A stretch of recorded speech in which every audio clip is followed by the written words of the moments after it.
ॐ तव कथामृतं तत्त्वजीवनं कविभिरीडितं कल्मषापहं श्रवणमङ्गलं श्रीमदाततं भुवि गृह्णन्ति ये भूरिदा जनाः।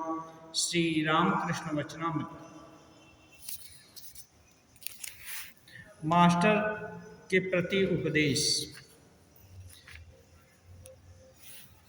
दक्षिणेश्वर में गुरु श्री रामकृष्ण देव परमहंस अवस्था का वर्णन है।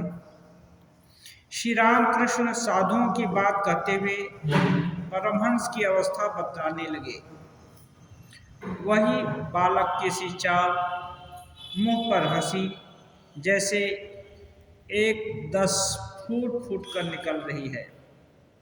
कमर में कपड़ा नहीं, दिगंबर, आंखें आनंद सागर में तैरती हुई। श्री रामकृष्ण फिर छोटे तख्त पर जा बैठे। फिर वही मन को मुग्ध कर देने वाली बातें होने लगी। परमहंस अवस्था में जिनकी हो जो कोई महापुरुष रहते हैं वो किसी गुण के अधीन नहीं रहते, वे गुणों से परे हो जाते हैं। माने सत्व रज तम इनका प्रभाव उन पर नहीं रहता। कहे वो इच्छामय भगवान के जैसे ही, वो उनको आवाहन भी नहीं, विसर्जन भी नहीं, कुछ भी में आसक्ति नहीं, विरक्ति नहीं, आनंद में रहते हैं। ब्रह्म का एक स्वरूप है सतचित आनंद। ऐसा नहीं है कि कुछ नहीं रहता है। इस स्वरूप की उपलब्धि, ये आनंद हम लोग जो वैश्विक आनंद पाते हैं, खाने से जो भूख मिटने का आनंद होता है, कपड़ा पहनने से आनंद होता है, घर में रहने से आनंद होता है, एसी में बैठने से आनंद होता है, ये सब चीज बाह्यिक है। इसकी सीमा बहुत छोटी है, लेकिन जो ब्रह्मानंद है उसकी सीमा असीम है। वहां दुख भी नहीं, और जैसा हम लोग सुख का अनुभव करते हैं ये सुख भी नहीं है। श्री रामकृष्ण देव कई तरह की उपमा देकर बताते हैं। जैसे मछली भूख नहीं है, आनंद से तैर रही है, ऐसे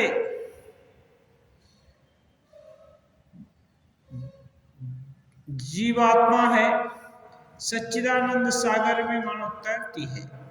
ऐसे महापुरुष की जीव कहे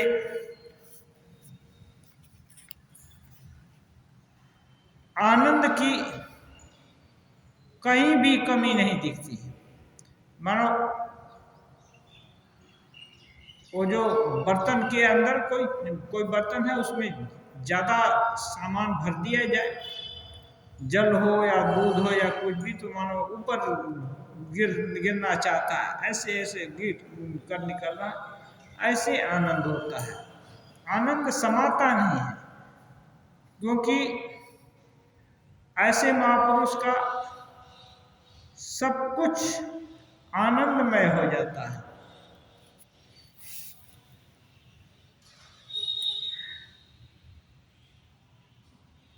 ऐसी ही अवस्था श्री रामकृष्ण देव की कभी कभी होती है। जैसे ही उनको बोध होता है ऐसे ऐसे इस अवस्था में रहते हैं। श्री रामकृष्ण देव मणि से कह रहे हैं, मैंने न्यांगता से वेदांत सुना था। तोतापुरी जी से वेदांत में क्या वर्णन है सुने थे। ब्रह्म सत्य है, संसार मिथ्या है। माने संसार के भीतर या बाहर जो ब्रह्म सत्ता है, सत्य माने जो हर समय रहे, और मिथ्या माने जो दिख रहा है लेकिन एक्चुअल में रहने वाला नहीं है, वो थोड़े देर दिखा और उसके बाद खत्म हो जा रहा है। तो ये जो अभिव्यक्त संसार है, इसको बोलते हैं, ये जैसा दिख रहा है, जैसा अनुभव हो रहा है। देखने का मतलब केवल आंख से दिखना नहीं होता। देखने का मतलब ज्ञानेंद्री कर्मेंद्री जितनी भी अपने को सेंसिंग पावर दिया हुआ है, समझने का शक्ति दी गई है, उस सब से जो अनुभव किया जा सकता है वो सभी दिखने के अंदर आ जाएगा। और ये सब परमानेंट नहीं, ये सब मिथ्या है। इसको समझना बड़ा मुश्किल है, इसको कल्पना करके ही समझ सकते हैं। इस समय जो चीज है वो दूसरे क्षण नहीं है। हम लोग देख रहे हैं कि वैसा ही है, लेकिन एक्चुअली है नहीं। उसमें कुछ न कुछ समय का और उम्र का या कुछ डेटोनेशन हो गया है, या तो विकास होगा या तो विनाश होगा। छोटा बच्चा है तो वो बड़ा होता जाता है, और बड़ा है तो वो उसका ह्रास होगा। एक स्टेडी कभी नहीं हो सकता। इवन जो विभिन्न प्रकार के पत्थर हैं, सोना चांदी, ये सब मेटल है, ये सब में भी परिवर्तन होता है। अपरिवर्तनीय कुछ भी नहीं है जो कि दिख रहा है या अनुभव किया जा रहा है। अपरिवर्तनीय तो ब्रह्म ही है, इसलिए ब्रह्म सत्य है और जगत मिथ्या है। तो मिथ्या माने जो प्रतीति है जगत की विभिन्न प्रकार की, अनुभव गम्य बोध है, वो मिथ्या है। लेकिन इसके पीछे, इसके अंदर में इसको पूरा परिवेष्टित किए हुए ब्रह्म है, ब्रह्म की सत्ता है। उनकी ही सत्ता के कारण ये सब प्रतीयमान हो रहा है। और जैसे सोने का अलंकार है, विभिन्न रूप आकृति, कितनी तरह की है डिजाइन सब, लेकिन जौहरी के लिए वो कितने किलो सोना है बस यही माने रखता है। वो आकार से आता जाता नहीं है, आकार का उतना मूल्य नहीं है जितना मूल्य सोने के वजन का है। इसलिए वो वजन जानता, वजन से ये करते हैं। ऐसे ही ब्रह्मज्ञानी पुरुष इस संसार को ब्रह्ममय देखते हैं, ब्रह्म स्वरूप देखते हैं। संसार छोड़ देने की नहीं ये है। एक कहते हैं संसार धोखे की टट्टी है, और दूसरा बोलते हैं कि संसार मजे की भी कुटी है। जो ब्रह्मज्ञानी हो गया उसके लिए ये संसार मजे की कुटी है, माने संसार है नहीं, सब ब्रह्ममय, सर्वम ब्रह्ममय जगत। और जो संसारी है, साधारण व्यक्ति है, वो कष्ट पाता है। कुछ अच्छा मिल गया, सुख का अनुभव, और उसके ही पीछे फिर दुख का अनुभव। सुख दुख का क्रम हर समय लगा हुआ है, लेकिन ब्रह्मज्ञानी के लिए आनंदमय है। वहाँ कोई आवाहन विसर्जन नहीं, कोई निंदा किया कुछ फर्क नहीं पड़ता, और प्रशंसा किया, आदर सत्कार किया, सम्मान किया, उसका भी कुछ फर्क नहीं। सब ईश्वर इच्छा, असब समान। ये नहीं ईश्वर इच्छा से हो रहा है, मैं अच्छा हो रहा है, बुरा हो रहा है, नहीं, अच्छा बुरा समान। भेद मिट गया, भाव मिटाओ दूजा, बोलते हैं भाव है, दो का भाव मिट गया है। दो क्या है? अच्छा बुरा, मैं तू, द्वंद्व। बाजीगर आकर कितने ही तमाशे दिखाता है, समाज में देखा जाता है। मत खिला दिखाने वाला, तमाशा दिखाने वाला आकर बहुत खेल दिखाता है। आम के पौधे में आम भी लग जाता है, आम भी लगा देता है, परंतु है वह सब मात्र तमाशा। वो केवल तमाशा है। तमाशा दिखाने वाला बाजीगर ही सत्य है, वही सत्य है, और बाकी सब कुछ तमाशा है। बाजीगर, ये महाभारत का युद्ध है, ये सब भी दिखा देता है, दिखाया। एक राजा के दरबार में गया बाजीगर, एक बोला राजा मैं बाजीगर दिखाना चाहता हूँ, हम अच्छी कलाकारी जानते हैं। वो बोले ऐसी बात है, क्या दिखा सकता है? वो बोले कुछ, कोई भी सीनरी सब कुछ दिखा सकता हूँ। वो बोले ठीक है, महाभारत का युद्ध दिखाओ। वो बोला राजा इसके लिए थोड़ा समय दीजिए, थोड़ा समय दीजिए। दिया राजा, फिर गया। महाभारत में जो भी वर्णित युद्ध का कांड है, वो सब एक के बाद एक घटनाएं सब होती है ना, सबका अध्ययन किया और सब उसके मानस पटल पर अंकित हो गए। अब एक दिन आकर बोलता है राजन अब मैं दिखाऊंगा। तो महाभारत का युद्ध बाजीगर दिखाएगा। तो मजलिस बैठी, बहुत सारे लोगों को निमंत्रण दिया गया, राजा अकेले क्यों देखेगा, सब लोग देखे। बहुत लोग बैठ गया,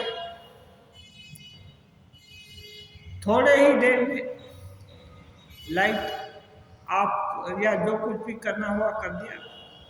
घमासान युद्ध होने लगा, शंख बजा दोनों दल, कृष्ण का दल, ये युधिष्ठिर का दल और दुर्योधन का दल, दोनों तरफ से शंखनाद, बड़े बड़े महारथी, कितना युद्ध हो रहा, काटा कटी, मारा मारी, 18 दिन तक युद्ध चलता रहा।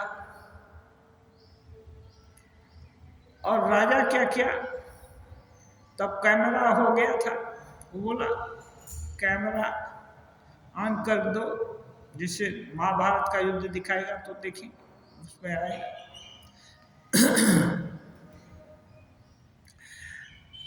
पूरा युद्ध दिखाया, सब लोग स्पिल बाउंड होकर के देख रहे हैं, पूरा एक टकी टकी लगाकर। वो सत्य था, पूरा दिख रहा था, पिक्चर नहीं दिख रहा था, पूरा महाभारत का युद्ध असली असली आदमी मार काट, रक्त की नदी बह रही थी, सब धड़ कांप रहे थे, सब चीज दिख रहा था। बाद में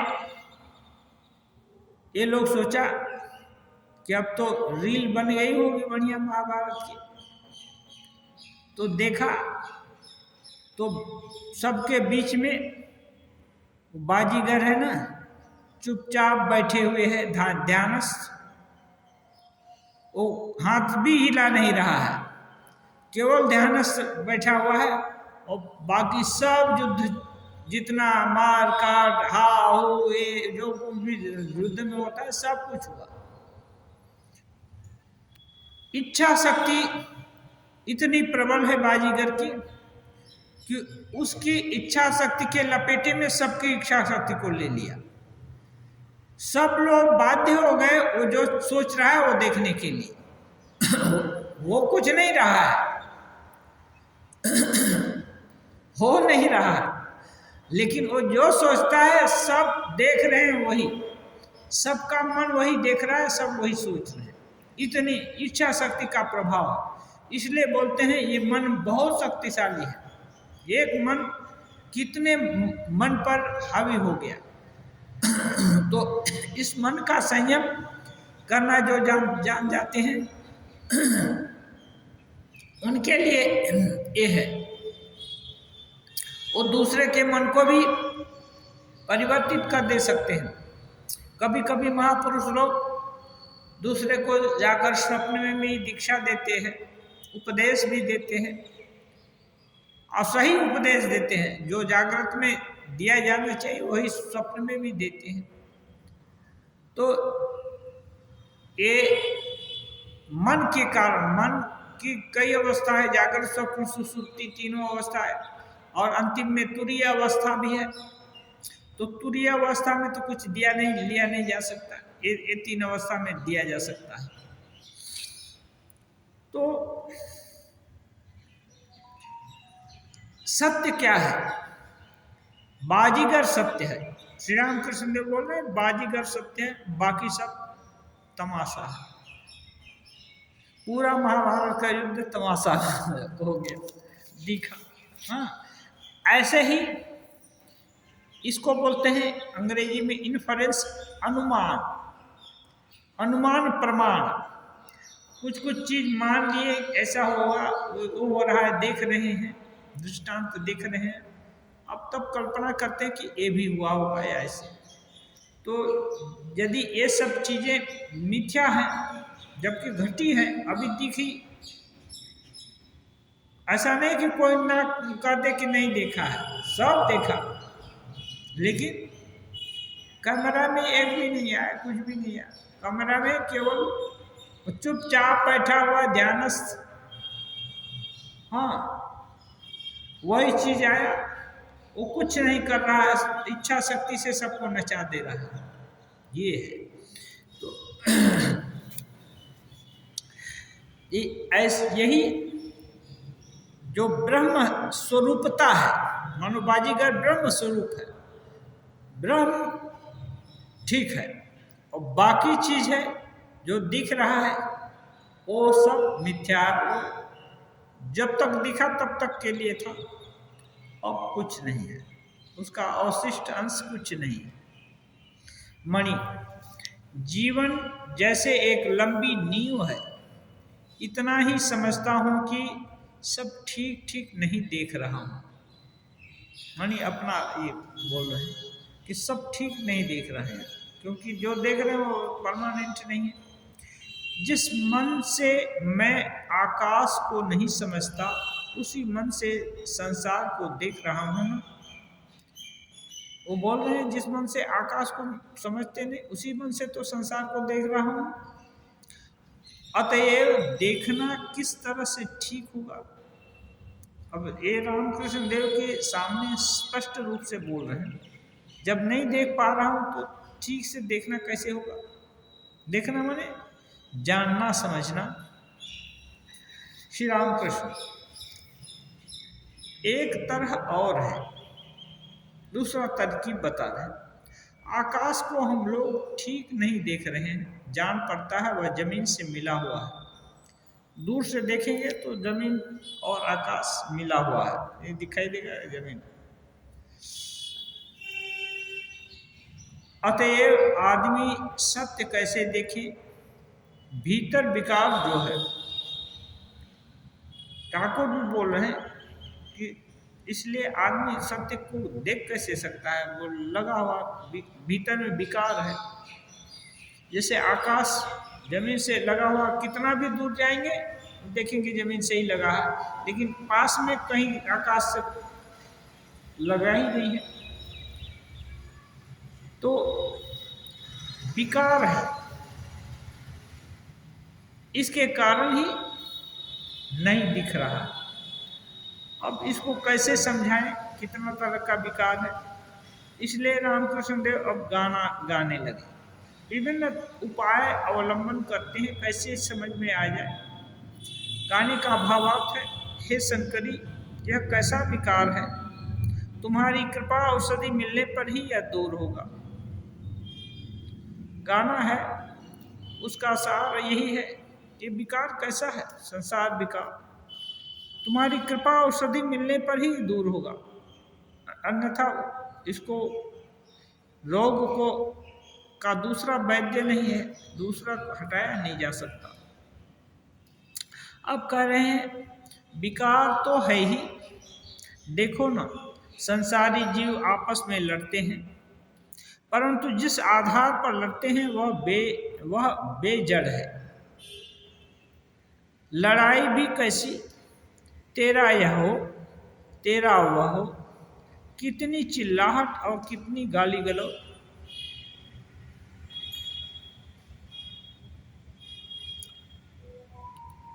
एक दूसरे को अभिशाप देते हैं, भला बुरा करते हैं, भला तो कम बुरा ही ज्यादा करते हैं। कितने ये चित्कार भी करते हैं,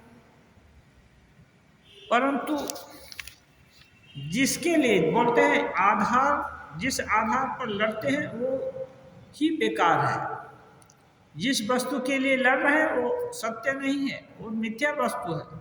मिथ्या वस्तु के लिए इतनी लड़ाई। मणि, मैंने किशोरी से कहा था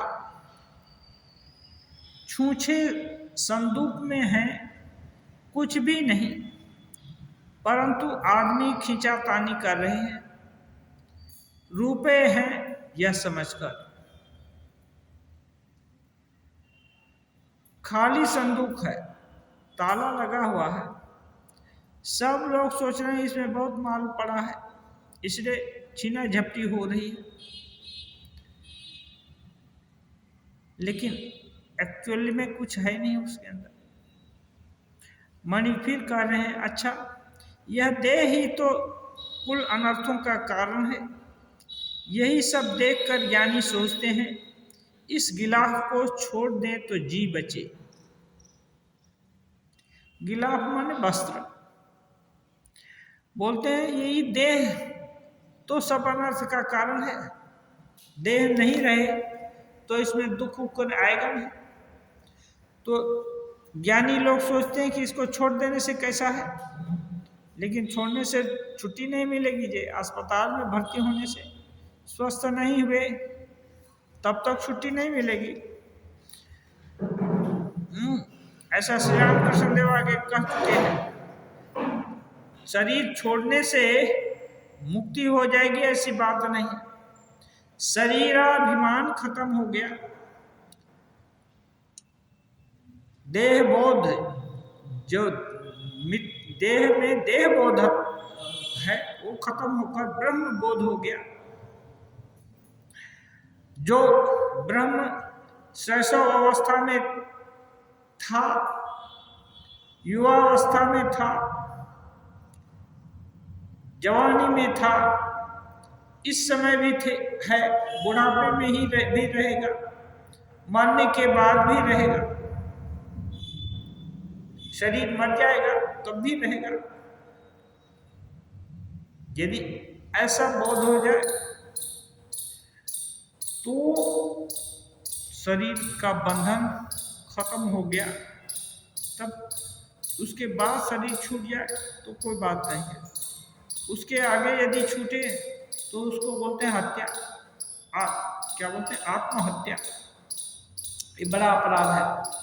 आत्महत्या क्या है? वो फ्रस्ट्रेटेड होकर के, निराश होकर के, हताश होकर के, एक तरह से असमंजस में पड़ करके गलत निर्णय ले लेना। इतने भाग्य के बाद मनुष्य शरीर मिला है, इसका प्रत्येक क्षण सदुपयोग करना सीखना पड़ेगा। ठीक है, हम नहीं जानते हैं, उतने बुद्धिमान होते हैं, विद्वान उतने शुद्ध बुद्धि वाले नहीं हैं, लेकिन हम शुद्ध होना चाहते हैं, अच्छा बनना चाहते हैं, सही वस्तु क्या है, ठीक ठीक वस्तु क्या है उसको समझना चाहते हैं, तो उसके लिए प्रयास करेंगे। ये यदि कर रहे हैं तो ठीक है।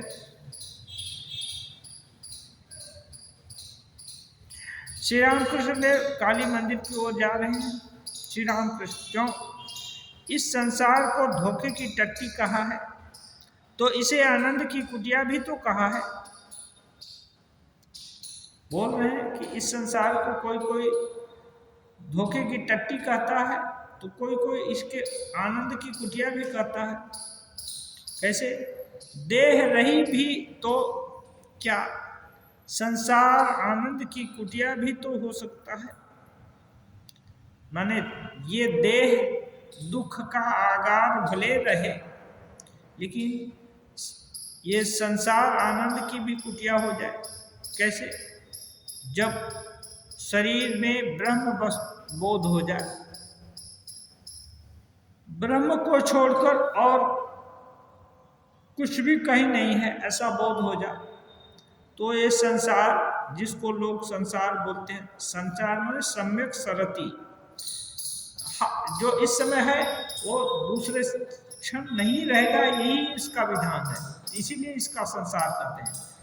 सरक जाता है, हट जाता है।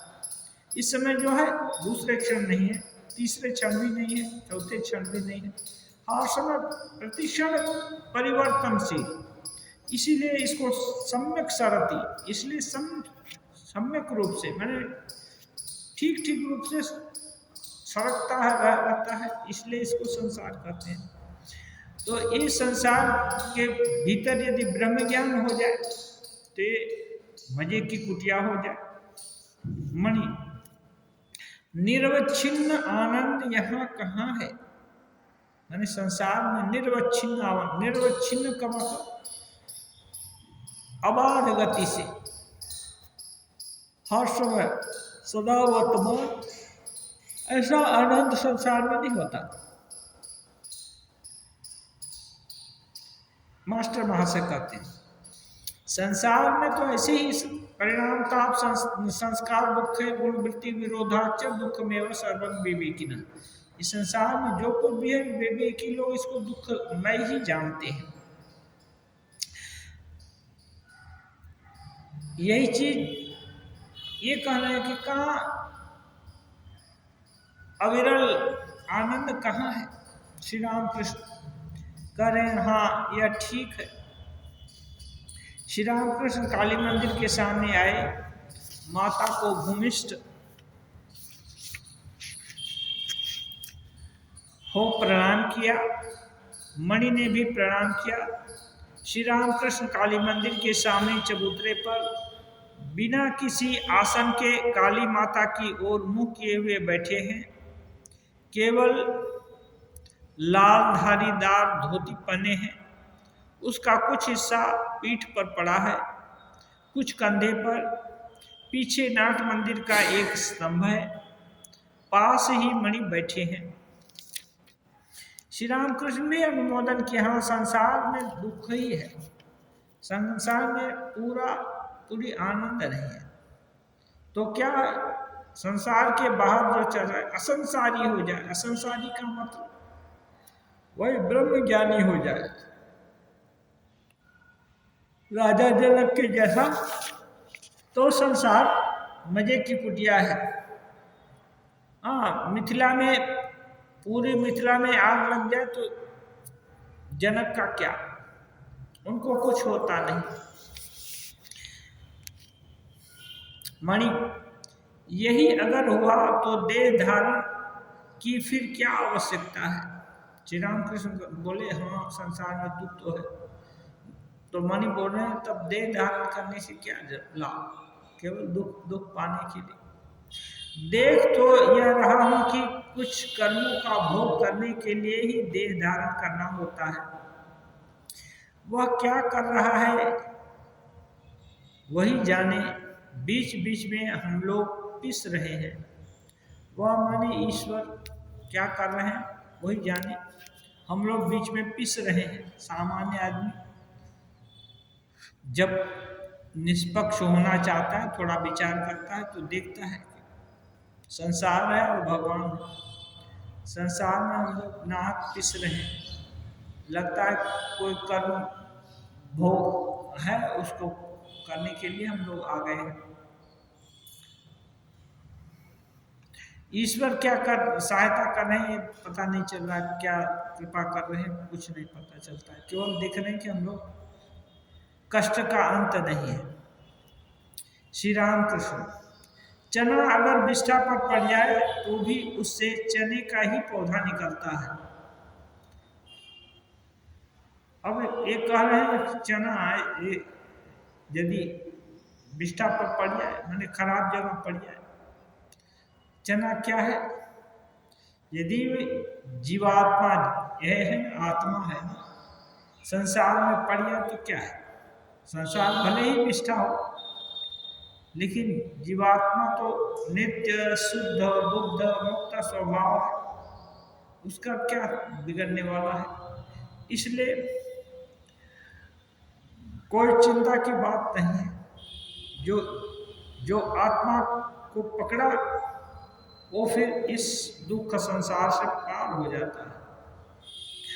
मन फिर कह रहे हैं फिर भी अष्टबंधन तो है ही, फिर भी मणि कह रहे हैं अष्टबंधन तो है ही। विष्ठा पर गिर गया, आत्मा संसार में आ गया।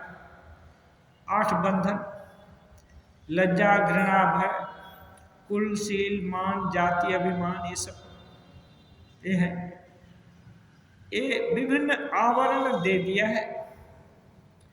इस आवरण के कारण वस्तु छुप गई है और दिखती नहीं है। श्री रामकृष्ण। अष्टबंधन नहीं, अष्टपास बोले रामकृष्ण देव बोलते हैं ये बंधन नहीं है, मैंने बंधन में बांधा हुआ, अष्टपास है। बंधन और पास में क्या अंतर हो सकता है? बंधन का मतलब एक गांठ हो गई, दूसरी गांठ हो गई, ऐसे करके 8 गांठ बांध दिया तो बंधन हो गया। पास का मतलब बांधने का यंत्र, बांधने की डिवाइस। अभी एक पास से गला भी बन सकता है, हाथ भी बन सकता है, कान भी बन सकता है, पैर पेट पीठ सभी कुछ बन सकता है एक ही पास से। लेकिन बंधन एक जगह कान बांध दिया तो और हाथ नहीं बंधा है, तो पास में अंतर है, पास डिवाइस हो गई। तो बोलते हैं बंधन नहीं पास, माने 8 तरह का पास है। लज्जा माने लज्जा सभी जगह है, पूरे अंग में लज्जा है, घृणा भी है, भय भी है, कुल का अभिमान, कुल शील मान जाति अभिमान सब ये सब पूरे शरीर में व्याप्त है, कहीं एकांश में भी व्याप्त रहता है। ऐसा नहीं कि हर समय हर अंश में व्याप्त है। हाथ हर समय तो सबका दिखता है, वहाँ उसको हाथ दिखाने में किसी को लज्जा नहीं आता, लेकिन बाकी हर चीज दिखाने एक्सपोज नहीं हो सकता है। तो लज्जा का बहुत तरह का है, अभिमान ऐसे ही कितने तरह का हो जाता है। किसी को अपना मुख का अभिमान है कि हमारा मुख बहुत सुंदर है, किसको उसकी वाणी का अभिमान है कि मैं बहुत अच्छे सुरीली गाना गाता हूँ या अच्छा बोलता हूँ, कितने तरह का अभिमान होगा। तो इसका बहुत ये है, ये विशद चीज है।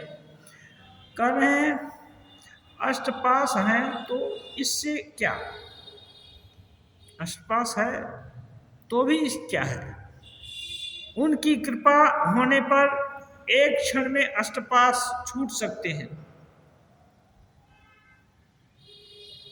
कितना भी पास और ये है, हाँ कितना भी बंधन है, हर अंग जकड़ लिया गया, कुछ भी हो, यदि किसी का आग जला दिया जाए तो एक साथ सब नष्ट हो जाएगा ना, जल जाएगा ना।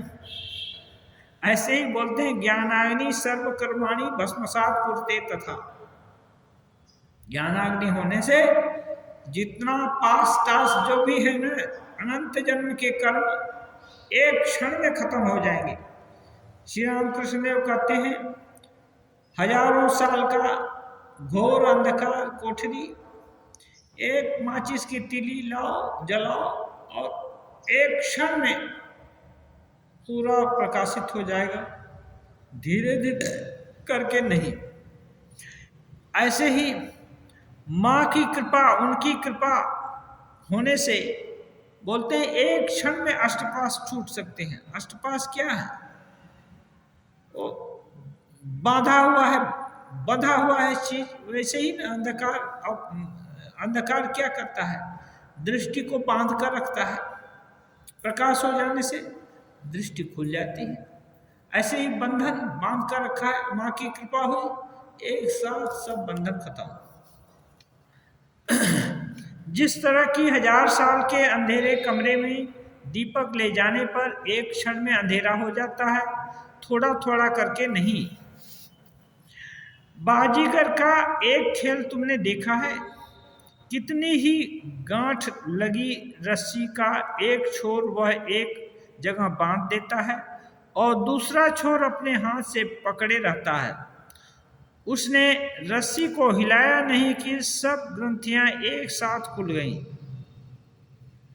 बोलते हैं बहुत सारा गांठ एक रस्सी में बांध दिया एक बाजीगर, और एक किनारा लटका दिया और एक किनारा अपने हाथ में है। ऐसा हिलाया कि पूरी गांठ, दोनों हाथ नहीं लगाना पड़ेगा, ऐसे कुछ हिला दिया, पूरी गांठ खुल गई। इस वक्त तमाशा ये बाजी बोलते हैं। ये है जो माँ की इच्छा होने से जितने भी तरह का दुख, दारिद्र्य, कुछ भी सोच असोच जो कुछ भी है, सब खत्म हो जाएगा एक क्षण में।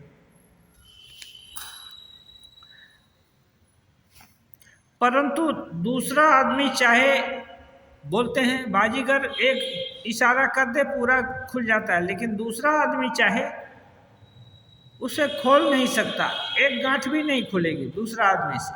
ये हिला दिया रस्सी, पूरी गांठ खुल गई, लेकिन दूसरा आदमी से नहीं खुलेगा। ये भाई, ये ईश्वर इच्छा से ये बंधन खुलेगा, उनकी शक्ति से, अपने प्रयास से नहीं। श्री गुरु की कृपा से सब ग्रंथियां एक क्षण में खुल जाती हैं। जितनी गांठ हैं, पास विभिन्न गांठ बांधता है ना, वो सब एक क्षण में गुरु कृपा होने से। तो ये इसीलिए ऐसे गुरु को बोलते हैं गुरु ब्रह्मा, गुरु विष्णु, गुरु देवो महेश्वर है, महेश्वर सदृश हैं। हाँ, इसलिए तस्मै श्री गुरुवे नमः, इसलिए ऐसे गुरु को प्रणाम करते हैं। इस गुरु शक्ति को, इस गुरु शक्ति का विकास जिसमें हो गया, उनके द्वारा साधक का अशेष कल्याण होता है। श्री रामकृष्ण देव कह रहे हैं, अच्छा केशव सेन इतना बदल कैसे गया? केशव सेन में बहुत परिवर्तन हुआ। पहले तो ब्राह्मण समाज थे, निर्गुण निराकार मानते थे, महाकाली के मंदिर में जाकर प्रणाम नहीं करते थे, नमस्कार भी करना, महापुरुष लोग, साधु भक्त लोगों को नमस्कार करना भी नहीं जानते थे। इसलिए रामकृष्ण देव कहते हैं यहीं से नमस्कार करना सीखा। श्री रामकृष्ण देव भगवत तुल्य होकर भी सभी को नमस्कार करते। हाँ, कायदे से बड़ा आदमी यदि छोटे को नमस्कार करे तो अकल्याण होता है, लेकिन श्री रामकृष्ण देव साधारण लोगों को भी नमस्कार करते, लेकिन उनके नमस्कार की दृष्टिकोण किसी का कल्याण करने के लिए नहीं करते, वो ब्रह्म में देख करके ही करते हैं। तो जनरली हम लोग क्या करते हैं, धारणा ये है कि एक व्यक्ति दूसरे के अंदर विराजमान उसी ईश्वर की वंदना करता है, उनको प्रणाम करता है। ऐसा यदि करेंगे तो करने वाले का भी मंगल होगा और जिसको प्रणाम किया जा रहा है उसका भी मंगल होगा, कहीं कोई दोष स्पर्श नहीं कर सकता है। ये विशुद्ध तरीका है। लेकिन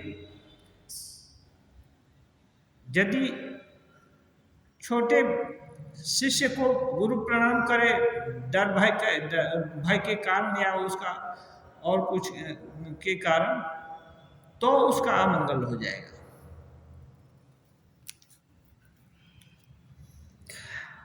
अच्छा, केशव सेन इतना कैसे बदल गया बताओ तो। परंतु यहां खूब आता था, यहीं से नमस्कार करना सीखा। एक दिन मैंने कहा, साधुओं को इस तरह से नमस्कार नहीं करना चाहिए, साधु को इस तरह से नमस्कार नहीं करना चाहिए, ए नमस्ते ऐसे करके नहीं। हाँ, अब एक दिन ईशान के साथ मैं गाड़ी पर कलकत्ता जा रहा था। उसने मुझसे केशव सेन की सब बातें सुनी। हरीश अच्छा कहता है, यहाँ से सब चेक पास करा लेने होंगे, तब बैंक में रुपए मिलेंगे। हरीश एक भक्त है, वो बोलते हैं यहाँ से माने श्री राम कृष्ण देव से चेक पास करा लेगा। अरे मैनेजर यदि चेक पास कर दे तो कितना भी अमाउंट का चेक ड्रा हो जाएगा। हाँ, तो सब लोग हंसते हैं। उस समय भी चेक था लगता है। हाँ, ऐसी व्यवस्था थी चेक की, चेक पास करा लेना होता है। माने श्री राम कृष्ण देव यदि बोल दें, यदि किसी के ऊपर कृपा कर दे तो उसका जो भी साधन मार्ग है ना प्रशस्त हो जाएगा। ऐसा ही केशव सेन के साथ हुआ था। मणि निर्वाक रहकर सब बातें सुन रहे हैं। उन्होंने समझा गुरु के रूप में सच्चिदानंद स्वयं चेक पास करते हैं।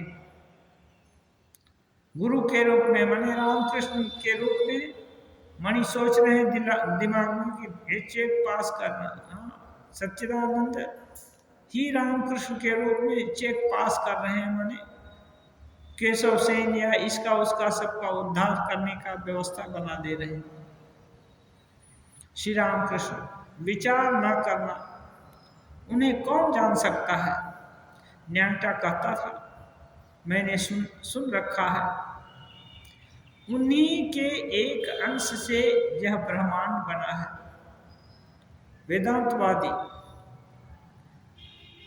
तोतापुरी जी महाराज श्री रामकृष्ण देव को कहे थे, उन्हीं के माने पर ब्रह्म के एक अंश से यह ब्रह्मांड बना है। और ब्रह्म का एक अंश हो सकता है, जो अखंड है उसका खंड कभी नहीं हो सकता। तो हाँ, लोगों को समझाने के लिए एक अंश बोल सकते हैं।